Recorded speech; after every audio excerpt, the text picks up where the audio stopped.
تو چلیے شروع کرتے ہیں۔ صحیح بخاری میں حدیث ہے، ام العلا کہتی ہیں کہ عثمان بن مظعون رضی اللہ تعالیٰ عنہ ایک بوڑھے صحابی تھے، بیمار ہو گئے تو میں ان کی خدمت کرتی تھی، جب فوت ہو گئے تو میں نے کہا کہ اے عثمان، اللہ کے ہاں تو تیرے لیے جنت ہے۔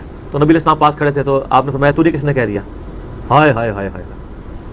آپ فرمایا حالانکہ میں اللہ کا رسول ہوں، مجھے نہیں پتا میرے ساتھ کیا ہونا ہے۔ یہ بخاری کے الفاظ ہیں۔ تو ام العلا کہتی ہے اس دن کے بعد میں نے تہیہ کر لیا کہ میں کبھی کسی کے بارے میں نہیں کہوں گی کہ یہ جنتی ہے۔ تو اسی پیچھے کہتے رہو جناب وہ فلانے بازار تے بڑا رش ہے، فلانے دے جناب اے ہے۔ اللہ نے مجھ سے وعدہ کیا، آپ نے یہ قسم اٹھا کے بات کی، اللہ نے مجھ سے وعدہ کیا، آپ نے یہ قسم اٹھا کے بات کی۔ لعنت اللہ علی الکاذبین، طلسماتی قسم کا ناول، ایک تخیلاتی چیزیں لکھ دینا تو جرم کے اوپر مبنی ہے کہ وہ میرے دوستوں، میرے محبت کرنے والوں، میرا نام پکارنے والوں اور مجھ سے اچھا عقیدہ رکھنے والوں کو جنت میں داخل فرمائے گا۔ تو ہم نعرہ غوثیہ یوں ہی نہیں لگاتے، پکارتے ہیں ان کا نام، کیونکہ جو ان کا نام محبت سے پکارے گا اس کا بیڑا پار ہو۔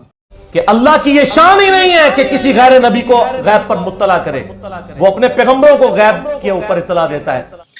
فرمایا مجھے حد نگاہ تک وسیع نامہ اعمال دیا گیا، جہاں تک نگاہ جاتی ہے نا، اتنا لمبا نامہ اعمال دیا گیا جس میں میرے مریدوں کے نام لکھے ہوئے ہیں۔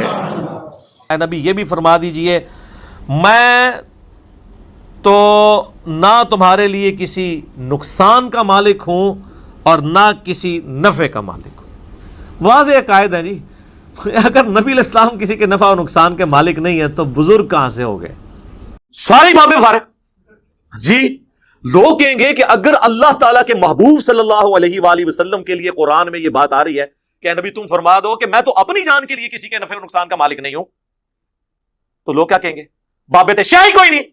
یہ محبت کی باتیں ہر ایک کو ہضم نہیں ہوتی، سمجھ نہیں آتی۔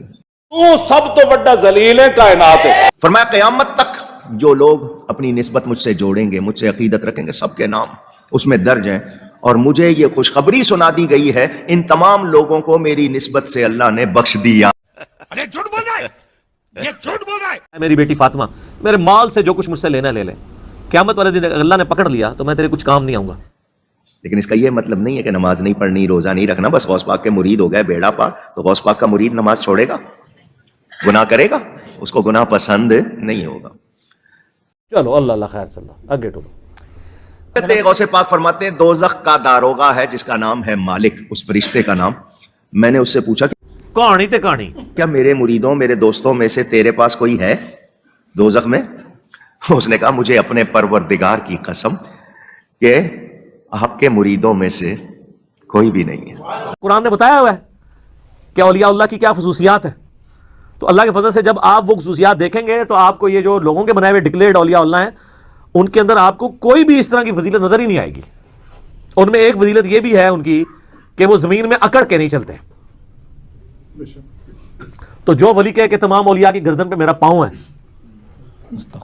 اور جو کہ میں اس وقت تک جنت میں نہیں جاؤں گا جب تک اپنے مرید نہ لے جاؤں، اس سے بڑا کوئی اکڑ خوں ہو سکتا ہے؟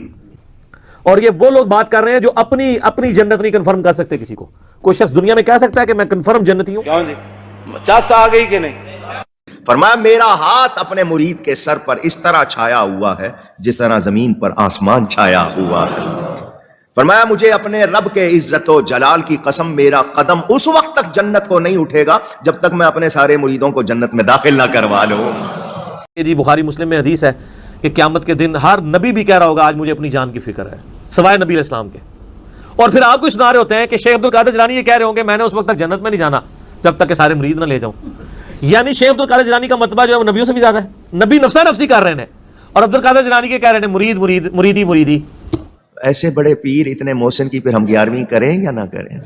چل چل چل نکل یہاں سے، اور تیری ہمت کیسے؟ ایک دوست نے نا تو بڑے کٹر بریلوی تھے، اور بڑے بریلویوں کی مسجد کے وہ عالم دین بھی تھے، خطیب بھی تھے۔ آہستہ آہستہ میرے ساتھ اٹیچ ہوئے تو گمراہ ہو گئے، یعنی اللہ نے ہدایت دے دی۔ میں چھیڑنے کے لیے کبھی کہتا تھا یار وہ قیام الدین تو مطلب شیخ، وہ خود بھی قادری سلسلے میں بیعت تھے نا، تو وہ باپا جانی کے مرید تھے وہ، تو وہ میں کہ یار وہ تسی تو وہ بیعت کراندے سو، جب بیعت کرواتے تھے آپ لوگ تو کہتے تھے جی وہ شیخ عبد القادر جیلانی نے فرمایا قیامت تک جتنے میرے مریدین ہوں گے تو وہ جنت میں ساتھ لے کے جان گے۔ تو پھر پنجابی میں بولا کرتے تھے کہتے ہیں انہوں نے بزرگوں کو کسی کھنگڑ بھی نہیں دینا ہوتے، لے کے جان گے، کھنگڑ بھی نہیں دینا کسی نے، ٹھیک ہے۔ یعنی کھانسنا آپ کو پتا نا، یہ ہمارے اردو میں پنجابی میں محاورتاً بولا جاتا ہے نا کہ آپ جب کوئی کسی کے لیے دبے الفاظ میں سفارش کرنا چاہیں تو انسان کھانس کے متوجہ کرتا ہے کہ اب ڈائریکٹ کہہ بھی نہیں سکتا تو کہ تھوڑا لحاظ کریو بندے دا. تو کہندا تواڈے بزرگ تے بھی نہیں کہہ سکتے اللہ دے سامنے تسی آ جاؤ جی اسی نال لے کے جاواں گے. جتھے نبیوں کا حال نفسی نفسی ہے وہاں بزرگوں کا کہاں سے ہوگا؟ ختم. Bye bye, tata, goodbye, گیا.